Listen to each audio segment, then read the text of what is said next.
Welcome to this essential briefing on your responsibilities as part of the WHO team.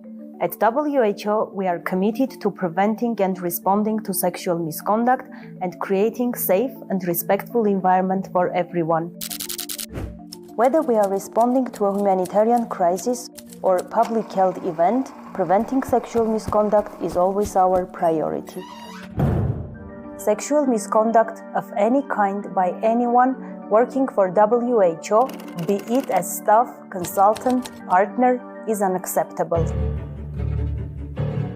It is indefensible that in 2024, we still have sexual exploitation and abuse and sexual harassment being committed by United Nations personnel and our partners.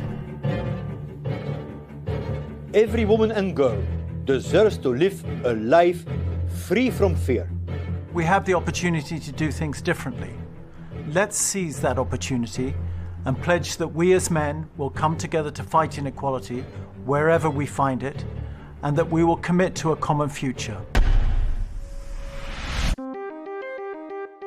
WHO has a zero-tolerance approach towards sexual misconduct, inaction in the face of misconduct, and any form of retaliation against those who report or participate in an investigation of sexual misconduct.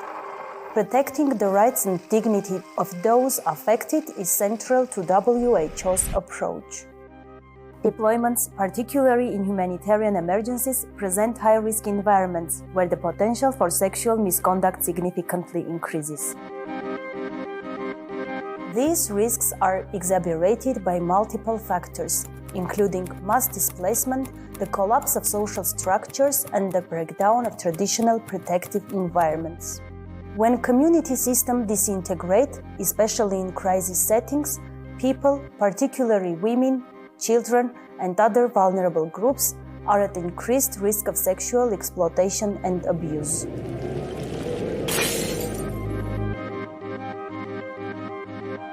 In such settings, sexual misconduct thrives on unequal power dynamics. Sexual misconduct is not only a violation of human rights, but undermines the very integrity of humanitarian operations.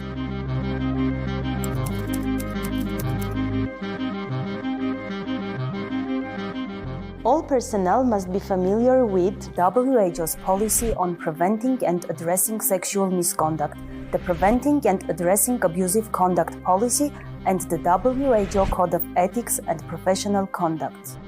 These documents outline the standards of behavior expected in the field and provide clear guidance on the consequences of non-compliance. Make sure you have completed the mandatory training modules before deployment.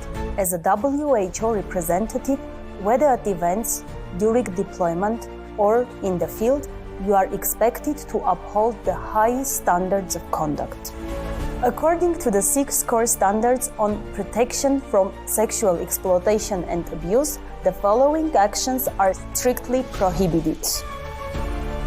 Sexual exploitation and abuse by humanitarian and deployment workers are considered acts of gross misconduct, and perpetrators will face immediate disciplinary actions, including termination and a permanent ban from working with United Nations.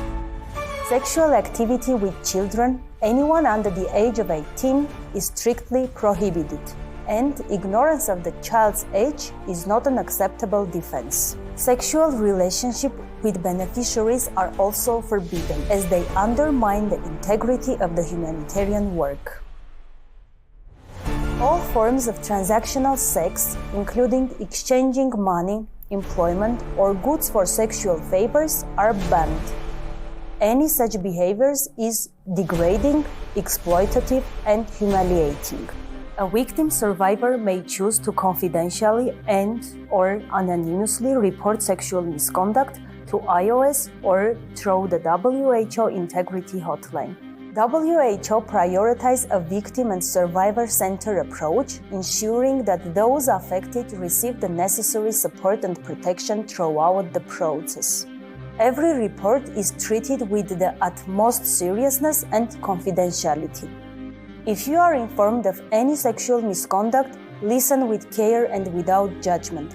Ensure the safety of the individual and report the incident through the proper channels. Thank you for your commitment to upholding WHO standards. For more information, contact your Country Office PRS focal point, Regional PRS Coordinator, Victim Survivor Support Officer, or for confidential support or medical advice, contact the staff counselor, staff physician, or ombudsperson. Together, we can maintain a safe and respectful working environment for everyone. Please take your responsibility seriously. Our mission and colleagues depend on it.